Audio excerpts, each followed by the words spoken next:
Il fut créé durant l'ère Meiji, au Japon par un jeune maître de 21 ans. Symbole d'une époque en plein changement, il fait le lien entre les arts martiaux traditionnels et le sport moderne. Son fondateur œuvra au développement des arts martiaux japonais. Alors restez avec nous, vous allez découvrir l'histoire de ce passionnant Budo.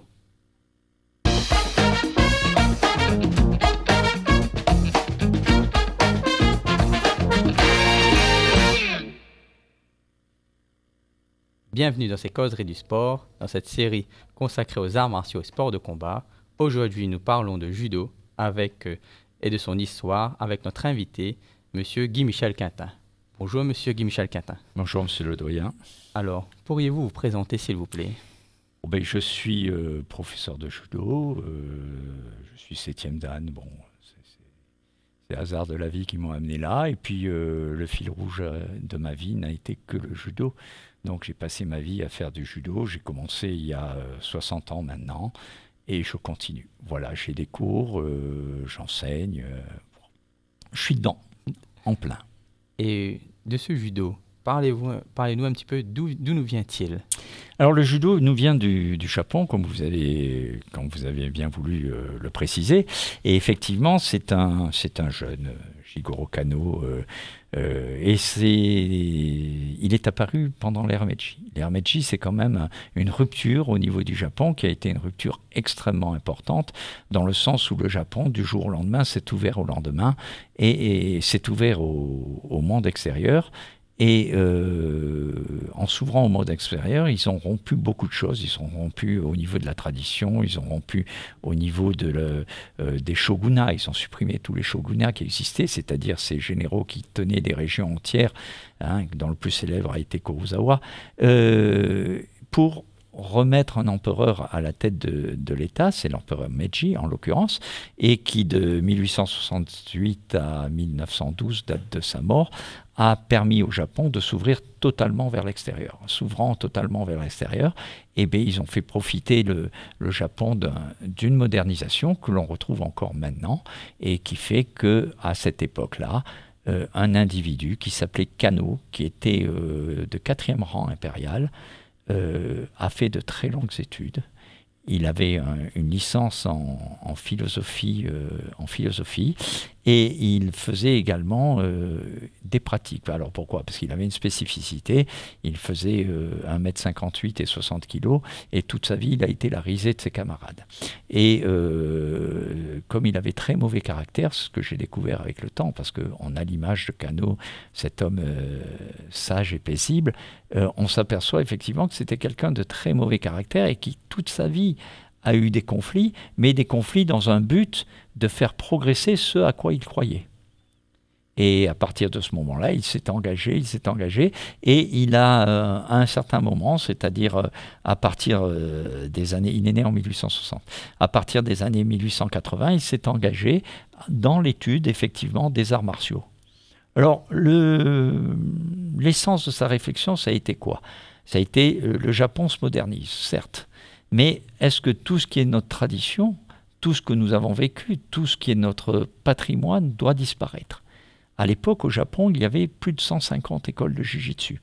À partir du moment où il y a eu le nouvel empereur, on a interdit le port des habits traditionnels, on a coupé la natte des samouraïs, le port du sabre n'était plus possible, du katana à l'extérieur, donc on est rentré dans un monde dit occidental, avec toutes ces images de l'Occident, là, et Kano, qui était quand même quelqu'un qui se posait beaucoup de questions, s'est dit, on ne peut pas laisser partir ces genres de choses.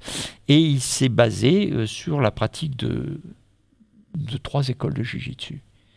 Dont la plus célèbre est Kito-Ryu. Il y en avait une qui était Tenshi Shuyok-Ryu, Ryu veut dire école, et où effectivement, dans une école, il a appris les projections, dans une école, il a appris les contrôles, et dans une autre école, il a fait les atémis, vous voyez, un peu d'atémis, etc., etc., pour arriver en 1882 à créer le Kodokan. Kodokan, lieu où on étudie la voix. Donc, il en a fait avant tout un système philosophique. On va montrer une petite photo de Jigoro Kano Sensei à l'écran. Donc voici le fondateur du judo.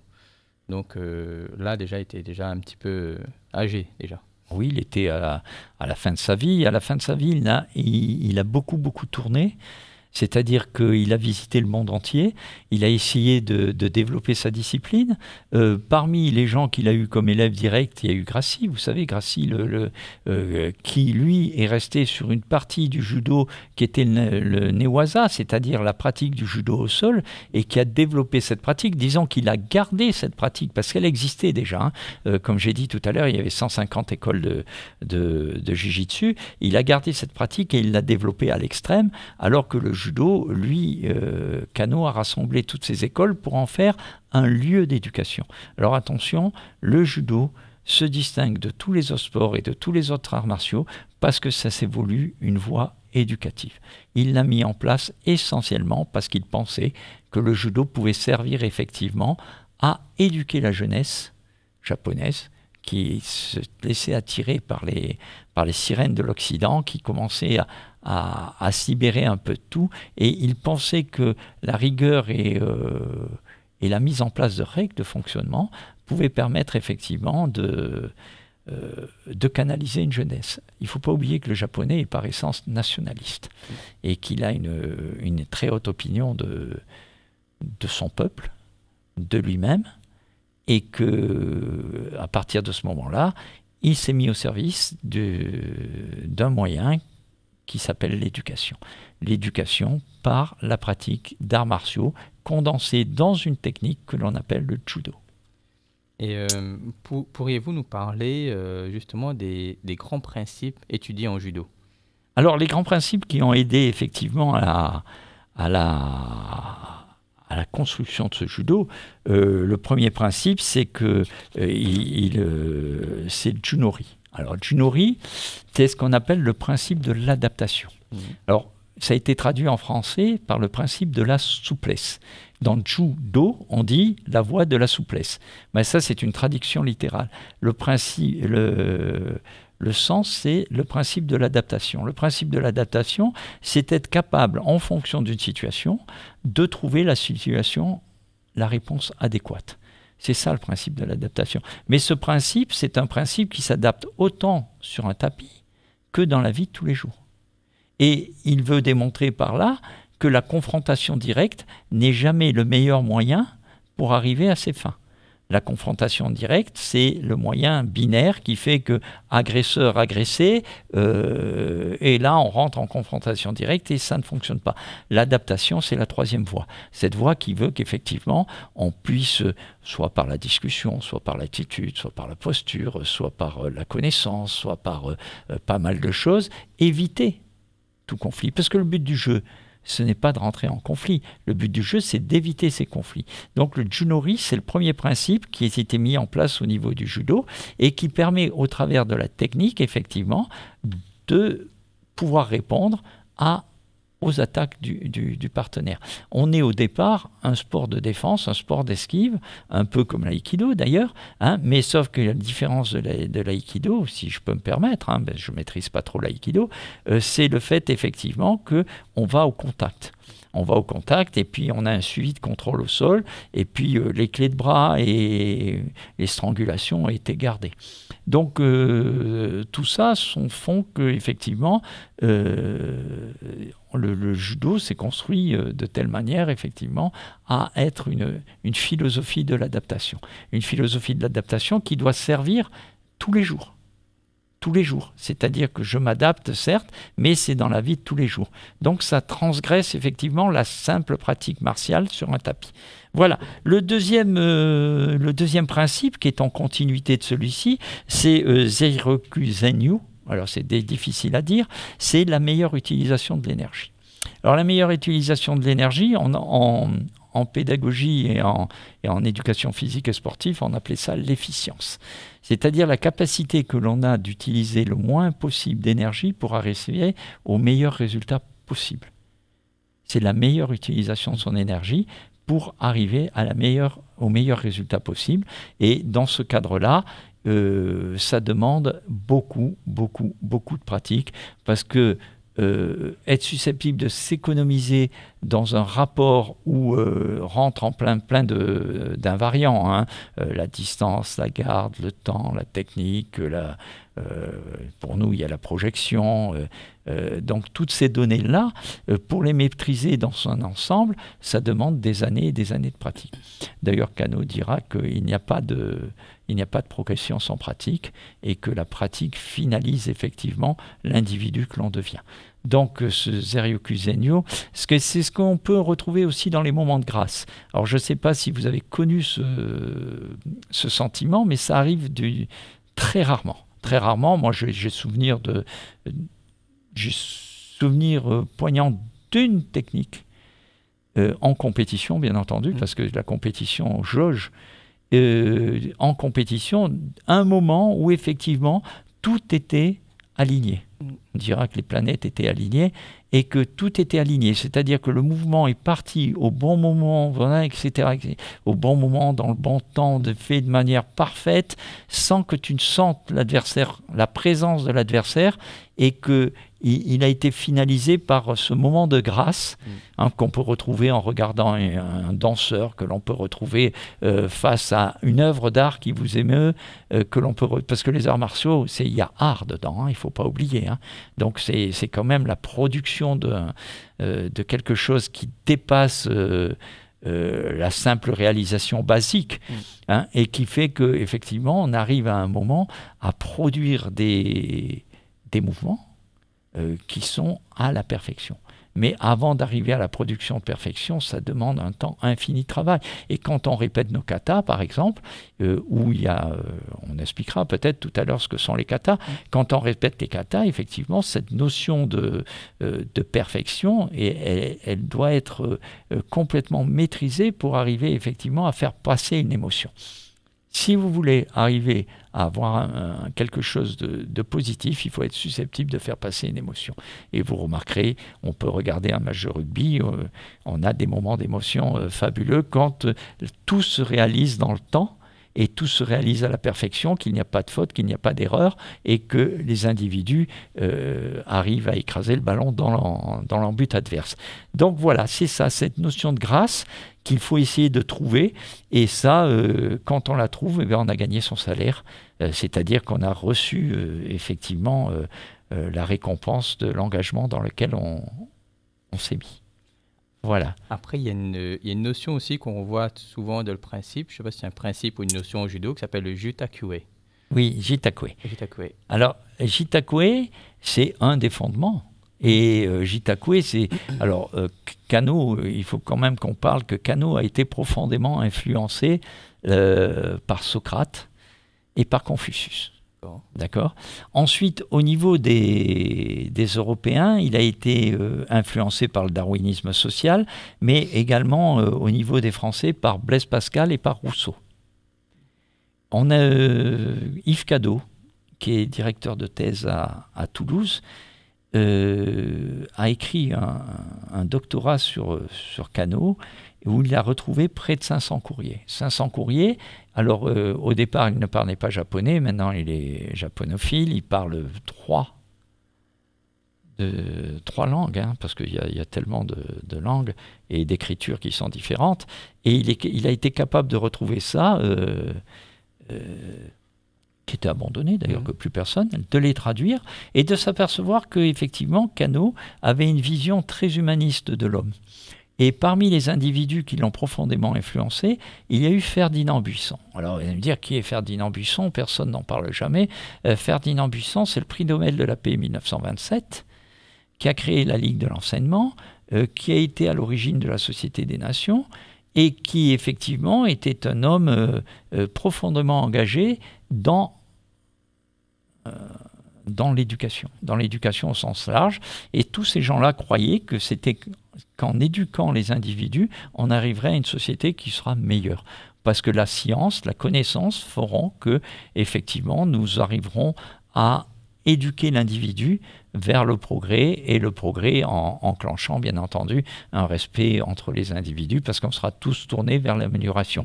Il y a aussi une pensée philosophique qui veut que l'autre compte autant que soi-même. Donc on retrouve ça dans la règle d'or. Alors je ne sais pas si vous connaissez la règle d'or, mais la règle d'or, ça se retrouve effectivement dans les textes anciens et en particulier dans la Bible, où on dit tu considéreras l'autre comme toi-même. Hein, c'est les paroles, c'est le discours sur la montagne, c'est toutes ces références, et c'est bizarre parce que vous le retrouvez en hindouisme, vous le retrouvez au bouddhisme, vous le retrouvez dans la religion juive, vous la retrouvez dans la religion chrétienne. Je ne maîtrise pas tellement la religion musulmane, mais je crois que dans la charité fait partie des 5 piliers de l'islam, donc c'est considérer l'autre comme soi-même également. Cette notion, elle traverse effectivement la société à cette époque, et c'est une notion tournée vers l'humanisme de l'homme qui fait que Kano a introduit la notion de Jitakwe. Tu ne peux pas progresser si tu ne t'appuies pas sur ton partenaire. Ton partenaire va faire de toi ce que tu vas devenir. Et si tu ne considères pas le partenaire comme une personne respectable, comme une personne qui a de l'intérêt, comme une personne qui, même si elle est différente de toi, va t'apporter quelque chose de supplémentaire, mais tu n'évolueras pas dans notre société. Donc les trois principes du judo reposent là-dessus, et on construit une philosophie du judo, c'est ce qu'on est en train de développer là, on construit une philosophie du judo qui tend à faire que quand on évolue dans le judo, je parle de la pratique parce que après, si on revient sur la compétition ou si on revient sur d'autres choses de ce type-là, ça s'est beaucoup perdu à un moment. Mais si on reste dans la voie, hein, c'est do, c'est la voie, hein, Aikido, karaté do, kendo. Si on reste dans la voie, eh bien, on s'aperçoit qu'effectivement, c'est un support de construction de l'individu au service de la société. C'est-à-dire que ce que l'on apprend dans le dojo, eh bien, il faut qu'on soit capable de le mettre au service de la société dans les actions de tous les jours. C'est le « connais-toi toi-même et tu atteindras Dieu et les étoiles ». C'est une autre citation qui fait qu'on allait là-dedans. Pourquoi ? Parce qu'il y a une transversalité à cette époque. Il y a une transversalité et une très grande communication. C'est-à-dire que le monde se éclot et ne reste pas enfermé sur lui-même. Hein, Kano, il est sorti 8 fois du Japon pour développer ses idées, mais il a surtout beaucoup écouté, beaucoup reçu, et à partir du moment où il a beaucoup écouté, beaucoup reçu, il a su également transposer. Mais la base, ça reste quand même Confucius, hein, et le zen, hein, où il a été très zen à son époque, c'est-à-dire qu'il tendait effectivement au fur et à mesure qu'il progressait vers une méditation, c'est-à-dire vers un retour sur lui-même, dans le sens où effectivement il fallait que tout ce qui avait été engrangé puisse être épuré pour donner une voie qui soit juste. Alors c'est ça. Alors qu'est-ce que c'est que le juste, hein, c'est comme qu'est-ce que c'est que la vérité. Là on est dans un discours où effectivement la vérité d'abord personne ne la possède, mais le juste on peut s'en approcher. Et donc on essaye de s'approcher du juste. Et la notion de principe en judo, c'est une notion qui se rapporte au juste. Là, ça ne peut pas être critiquable. Hein, quand on parle de Jitakwe, considère l'autre comme toi-même et utilise ta propre énergie pour te mettre au service des autres, etc. etc. Hein. C'est entraide et prospérité mutuelle en français. C'est quand même une philosophie humaniste. Et ça, c'était le but, effectivement, de Kano, hein, qui n'a jamais voulu se faire payer, d'ailleurs, en tant qu'enseignant. C'est une chose qui est importante à savoir. Et qui a cru toute sa vie que se mettre au service des autres, c'était le meilleur moyen de progresser. Alors, il ne faut pas oublier qu'il était au ministère de l'Éducation, qu'à un moment, il a été proviseur de tous les lycées de Tokyo, qu'il a impulsé l'obligation de faire ou du judo ou du kendo dans les écoles. Je crois qu'il a créé la Ligue d'athlétisme.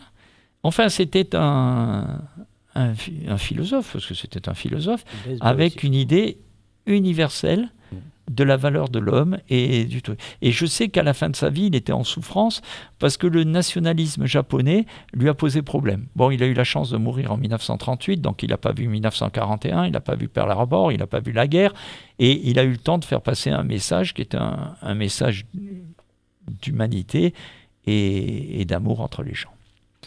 D'ailleurs, on voit cette discipline humaniste, elle a traversé, elle est sortie du Japon pour arriver en Europe et d'ailleurs en France. Pouvez-vous nous raconter, s'il vous plaît, cette partie où le judo saute, on va dire, dépasse les frontières du Japon pour venir sur une société occidentale?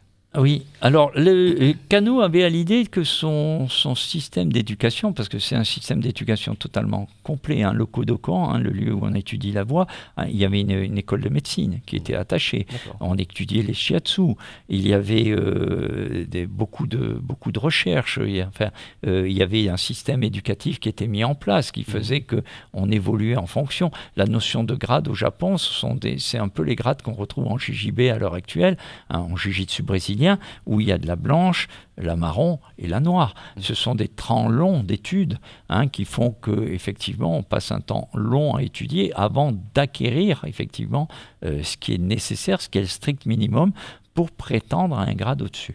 Et donc Kano, dans ce cadre-là, s'est un jour posé la question. Alors Kano n'a jamais voulu porter autre chose qu'une ceinture noire. D'accord. Parce qu'on pourra parler des grades après, il s'est toujours refusé à ne porter que la ceinture noire, et il n'a pas voulu de distinguo du style ce sont ces 6e dan un jour qui ont réclamé les rouges et blanches, et après certains ont réclamé la rouge pour le 9e et le 10e dan, mais lui n'a jamais voulu porter autre chose qu'une ceinture noire. Donc vous voyez, il avait quand même une philosophie qui était extrêmement rigoureuse, c'était presque religieux, quelque part, quand on réfléchit bien. Et donc, cette notion-là, un jour, il a dit qu'il a cru que son système était un système efficace.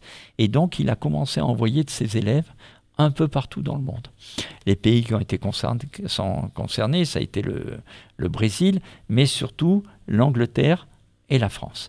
Donc il a commencé par l'Angleterre. Je n'ai pas c'est Matsumae, je crois, qui a développé le judo en Angleterre.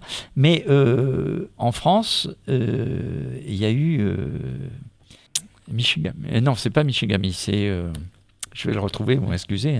Toujours est-il que le japonais qui était là et qui a été le professeur de Daniel Bonnet-Mori. Ben voilà, on va parler de Daniel Bonnet-Mori. Exactement. La Fédération française, donc il a envoyé un japonais en France, et ce japonais avait pour mission, il venait du Brésil d'ailleurs, avait pour mission d'essayer de développer le judo en France. Et le génie, c'est Kawashi, c'est Maître Kawashi. Excusez-moi, mais il y a tellement de noms. Maître Kawashi, et donc Maître Kawashi, son génie, ça a été de s'adapter à l'esprit français. Mais l'esprit français, c'est le fait que le français a besoin de réussite immédiate. Donc c'est là que sont nées les ceintures de couleur. Et au bout de 3 mois, on arrivait à la jaune. Au bout de 6 mois, on arrivait à la orange. Au bout d'1 an, on arrivait à la verte. Au bout d'1 an supplémentaire, on arrivait à la bleue. Et on progressait comme ça, par étapes. Et on avait des programmes qui étaient bien figés. Donc il a créé la première progression française de judo. Et cette progression, qu'on appelait la progression Kawashi, était une progression très structurée autour de techniques qui semblaient essentielles à Kawashi. Donc Kawashi a effectivement eu Daniel Bonnet-Mori. Alors Bonnet-Mori, je vous en ai parlé plusieurs fois. Première fois, c'est que Paul Bonnet-Mori, son père, est le président fondateur de la Fédération française de judo et le président fondateur de la Fédération européenne de judo, et en même temps le secrétaire général de l'Union de la Fédération internationale de judo. Donc là, il y a une filiation. Alors pourquoi je la cite? Parce que d'abord, c'est très important, mais surtout parce qu'on en a bénéficié pendant 40 ans à La Réunion, en ayant effectivement Daniel Bonnet-Mori, avec qui j'ai eu la chance de travailler pendant 40 ans, ici, et dont nous avons donc pu parler très longuement de la manière dont ça avait été fait. Donc Kawashi avait son école. De l'autre côté, en même temps, quand il est arrivé, il y avait Moshe Faldinkray.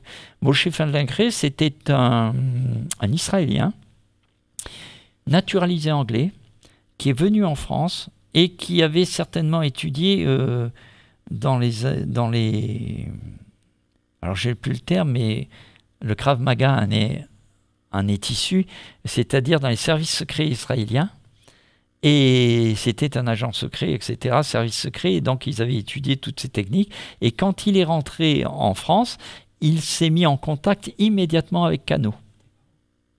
Et se mettant immédiatement avec Kano, a pris un peu d'avance sur Kawashi. Donc il y a eu une très grande discussion, sachant que c'est quand même Kawashi qui a signé la ceinture noire de Feldenkrais, et donc Feldenkrais est numéro 1, avec Kogil, il y a eu 2 ceintures noires qui ont été attribuées, numéro 1 bis, parce qu'il y avait Kogil qui était l'élève direct de Kawashi, et Feldenkrais qui était en relation directe avec Kano qui lui envoyait des vidéos, etc. etc. Et donc, Kano faisait tout, effectivement, pour développer le judo dans le monde, partout. Et il mettait ses élèves. À partir du moment où c'était ce démarrage qui a démarré donc, rue Le Courbe à Paris, où la Fédération française de judo a été créée en 1946, il ne faut pas oublier qu'en tant que parrain, nous avions Irène Joliot-Curie, Bonnet-Maury a travaillé avec Pierre et Marie Curie, je parle du père, hein, bien entendu. Le judo avait un petit côté qui s'adressait à une certaine intelligentsia. Il y avait un cercle israélite des pratiquants de judo. Il faut, alors, vous voyez, c'était quand même très particulier. Et avant que ça ne se démocratise, il a fallu un certain temps. Mais par contre, les premiers élèves se sont essaimés à travers toute la France. Et en France, les gars qui sont 8e dan ou qui ont été 8e dan, parce que la plupart sont morts à l'heure actuelle, ont tous été des premiers élèves de Kawashi ou de Feldenkrais, et ils ont essaimé autour de la France, et à leur tour, ils ont fondé des écoles, et ces écoles ont créé des clubs, et chacun avait des clubs, 1, 2, 3, 4 clubs, 5 clubs, etc. etc. Et monsieur Bonnet-Maury père, Paul, de son prénom, a beaucoup travaillé au développement du judo, avec un principe, seuls les ceintures noires pouvaient gérer le judo. Donc il n'y avait dans les conseils d'administration et tout ça, que des ceintures noires. On ne pouvait pas, si on était soit pratiquant, soit profane, pour employer l'expression, gérer une association de judo. C'était interdit par les textes. Donc ça resserrait un peu les liens entre les gens. Et puis après, il y a eu un développement qui s'est fait un peu différent, d'une manière différente, c'est-à-dire qu'il y a eu une tendance sportive et il y a eu la tendance traditionnelle. Alors là, c'est Michigami, que j'ai cité tout à l'heure, qui a été le père de cette tendance traditionnelle, qui considère le judo un peu comme le considérait Kano, c'est-à-dire que le judo n'était pas fait pour devenir sport. Kano est mort en 1938, le judo est rentré en 1964 aux Jeux Olympiques, et dites-vous bien de Tokyo en tant que sport de démonstration, et que Kano, qui était membre permanent à vie du CIO, il connaissait bien Pierre de Coubertin, a toujours refusé, effectivement, que le judo rentre aux Jeux Olympiques. Pour lui, c'était une pratique, c'était une spiritualité, c'était une manière de vivre, c'était une construction de l'individu, c'était une élévation de soi pour se mettre au service des autres. Voilà, c'est ça la philosophie de départ du judo, et l'essaimage s'est fait. Alors 1946, création de la Fédération française de judo, premier championnat de France en 1946-47, enfin pendant la guerre, 1943. 1943, création du premier championnat de France, là c'est Kawashi, de l'autre côté Michigami n'est pas encore arrivé, on lance les championnats de France, on lance les championnats d'Europe.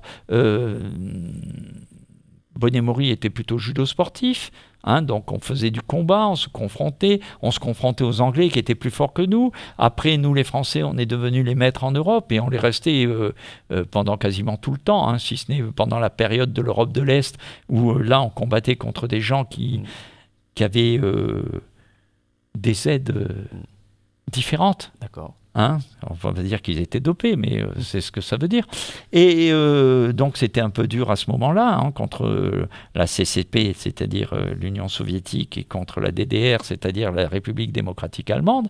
Là, je me rappelle, j'ai souvenir de ces temps-là où je croisais déjà ces gars-là, Et après, le judo français s'est développé par une structuration, une régionalisation, la mise en place de conseillers techniques régionaux. On en a eu 2 à La Réunion, un qui s'appelait Jean-Pierre Fargé et l'autre qui s'appelait Alain Lécuyer. Alain Lécuyer qui est 7e dan, entre autres, qui ont structuré le judo, qui ont structuré les bases du judo, qui, en fonction des consignes que leur envoyait la Fédé, étaient tournées vers le fait que le judo, de moyen d'éducation, mais surtout moyen sportif. Et est arrivé d'abord le judo, et puis est arrivé le judo à La Réunion. Alors j'en profite parce qu'on est là-dessus. Le judo à La Réunion est arrivé dans les années 1960. Et s'il y a quelqu'un à qui il faut plus ou moins rendre hommage, mais que tout le monde a oublié, bien entendu, c'est Jacques Rivière. Jacques Rivière, c'était quelqu'un qui travaillait aux sucreries de Bourbon et qui s'est plus ou moins intéressé au travers des livres, c'est-à-dire les livres, soit les livres de Jazarin, soit les livres de Kawashi, à cette nouvelle pratique extrême orientale, et qui a commencé à essayer de travailler par lui-même, à faire du judo, etc., etc. Et il y avait un alter ego qui était dans le sud, qui s'appelait Guy Poudroux, et ces 2 gens-là, ces 2 personnes-là ont été rejoints à un moment par une 3e personne qui s'appelait Guy Amourette, qui lui venait de Madagascar et avait structuré le judo à Madagascar, et lui, il était l'élève direct de Michigami.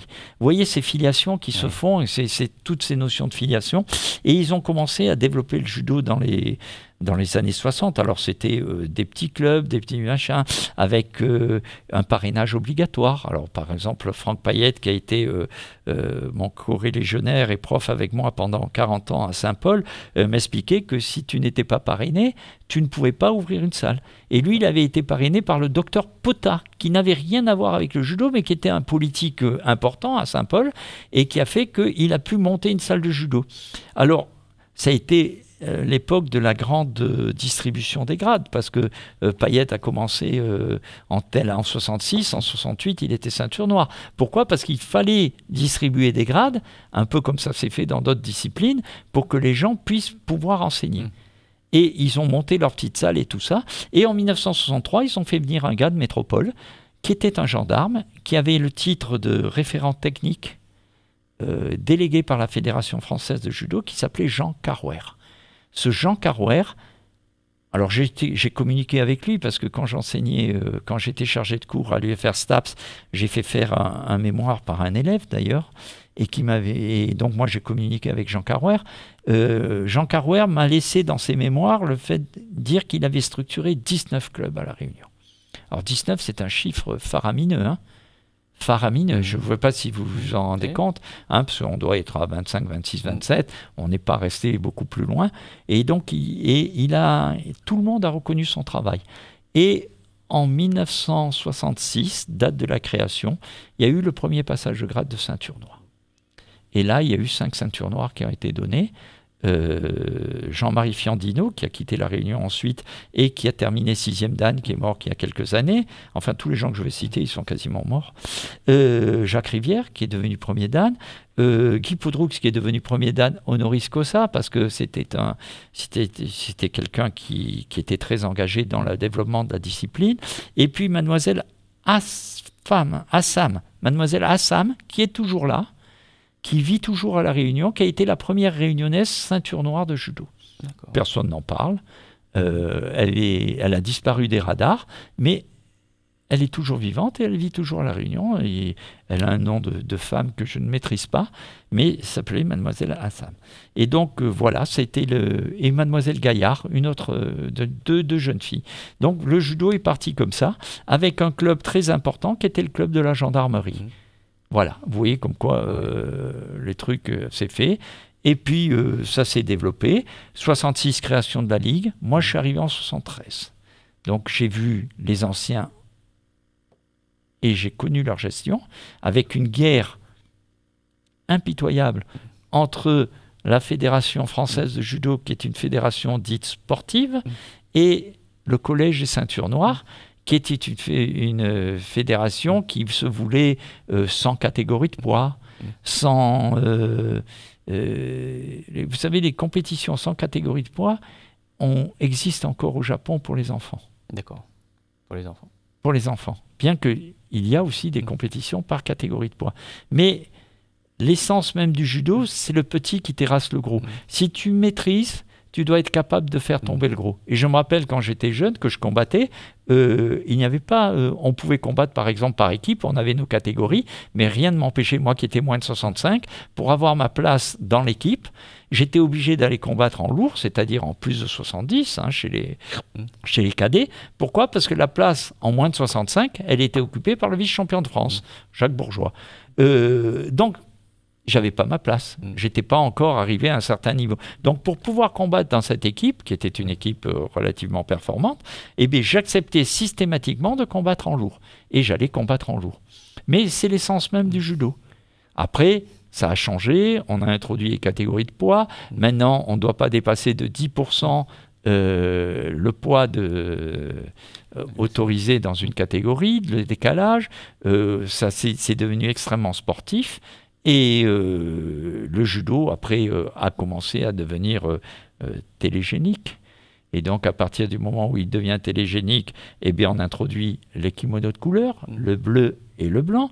Ça, c'est Christian Kidé, que vous connaissez peut-être, qui a été un présentateur télé relativement célèbre, qui a imposé ça au niveau de la Fédération internationale de judo pour que les gens puissent distinguer les mouvements et puissent distinguer les combattants.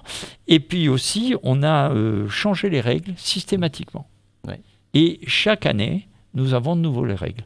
Le but du jeu, c'est d'arriver à la projection, c'est de rester dans le judo debout et de ne pas rentrer dans un judo de chamaillerie ou de petits gains. Vous savez, les Russes travaillaient beaucoup au ras du sol, etc., etc. Et ce n'était pas très esthétique. Excusez-moi. Allez-y. Je me permets de revenir sur quelque chose.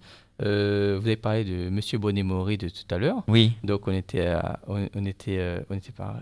Je crois que vous avez coécrit un livre avec M. Bonnet-Maury, d'ailleurs. Oui. Est-ce que vous pouvez nous présenter, s'il vous plaît ? Non, ça, c'est une petite parenthèse. Effectivement, donc on a écrit un livre qui s'appelle Jiu-Jitsu technique pour passer les grades. Bon, Daniel... c'est important aussi, au moins, qu'on pourrait présenter M. Bonnet-Maury, qui est quand même... qui est une figure incontournable du judo réunionnais. Donc, Daniel et moi travaillons depuis 1984 ensemble. Voilà, alors c'est un concours de circonstances. Je sais qu'il rentrait d'Arabie Saoudite à l'époque où il avait suivi à l'époque son épouse qui travaillait pour Matra. Et vous savez, Matra, c'était les vendeurs d'armes. Donc il avait suivi son épouse là-bas. Et puis en rentrant d'Arabie Saoudite, il est venu à La Réunion. Et il était 3e dan. J'étais 3e dan. Et un jour, il est venu à Saint-Paul. Et il m'a dit, j'ai entendu dire qu'il y avait un 3e dan ici à La Réunion. Est-ce que ça t'intéresserait qu'on travaille ensemble ? Et là, on retrouve la philosophie. On retrouve la philosophie parce que, vous savez, c'est le fait de considérer que je possède tout le savoir et je n'ai pas besoin de le partager, c'est le frein au développement, c'est le frein au progrès. Daniel est venu, il m'a parlé comme ça, moi de suite j'ai saisi l'occasion, c'était mon aîné, il a 15 ans de plus que moi, et on a commencé à travailler ensemble en 84. La première chose qu'on a faite, on a passé notre 4e dan avec Henri Courtine. Henri Courtine qui a été un des premiers champions, des grands champions, qui a fini 10e dan. On a passé notre 4e dan avec Bonnet-Maury, ensuite avec Daniel. Daniel s'est spécialisé dans le jiu-jitsu. Le jiu-jitsu, c'est les origines du judo, c'est les origines du judo, et c'est un art guerrier, le jiu-jitsu. Donc la finalité du jiu-jitsu, c'est de terrasser l'autre. Moi, je suis plus judo. Mais enfin, les principes restent les mêmes. On pourrait parler de n'importe quel art martial, on trouverait les mêmes principes du style distance, garde et tout ça. Et on s'est aperçu un jour que les gamins passaient leur grade, ce qu'on appelle l'UV2, et qu'ils avaient une partie obligatoire de Jiu-Jitsu. Mais il n'y avait aucun ouvrage qui concernait ces techniques. Et c'est là qu'on a fait tilt, et on a fait ce livre-là, qui est le numéro 1. Je sais que le numéro 2 et le numéro 3 doivent sortir cette année, parce que j'ai eu l'imprimeur dernièrement, là, qui est Thierry Play, qui est très connu dans les arts martiaux, c'est la société Budo. Et donc nous avons, qui s'est très bien vendu et qui se vend toujours très bien. Pourquoi ? Parce que c'est un générique au niveau des pratiques de salle défense. Donc on a fait un premier livre, un deuxième livre, un troisième livre. Et le quatrième, normalement, on devait le finir, mais en ce moment, Daniel a beaucoup de problèmes de santé. C'est pour ça qu'il n'est pas là aujourd'hui, d'ailleurs. Ouais. Bon, en tout cas, c'est un beau parcours que vous avez raconté et un beau binôme que vous représentez à La Réunion avec Monsieur Daniel Bonnet-Maury. Ici, moi, je vous dis on arrive à la fin de cette causerie. J'étais avec moi Guy-Michel Quintin pour les causeries sur le judo. Retrouvez-nous bientôt dans une prochaine causerie.